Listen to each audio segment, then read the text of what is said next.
বদরের ময়দানে এই পাশে কোরাইশ, এই পাশে মুসলমানেরা। বিশ্বনবী জালাময়ী ভাষণ দিলেন, তোমরা দেখতে পাচ্ছ এটা বদরের ময়দান না, এটা আল্লাহর জান্নাত, ওই জান্নাতের দিকে ছোট। বিশ্বনবীর কথা শোনা মাত্র সাইয়েদনা উমাইর ইবনুল হুমাম বললেন বাখ বাখ, মানে চমৎকার।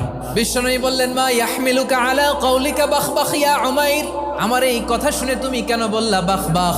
ইয়া রাসূলুল্লাহ, আপনার এই কথা শুনে আমি বড্ড খুশি হয়েছি, আর আমি প্রত্যাশা করছি আমি যদি ওই জান্নাতের মালিক হতে পারি তাহলে কতই না ভালো হতো। সুবহানাল্লাহ বলেন। বিশ্বনবী বললেন উমাইর আনতা মিন আহলিহা, তুমি ওই জান্নাতের অধিবাসী, তুমি জান্নাতি। উমাইর চিন্তা করলেন আমি জান্নাতি, নবীর মুখ দিয়ে যখন বেরোইছে ওই জান্নাতে তো আমার ঢুকতেই হবে, কিন্তু হাতে 3টা খেজুর খেয়ে যদি জেহাদের ময়দানে যাই তাহলে জান্নাতে যেতে তো দেরি হয়ে যাবে।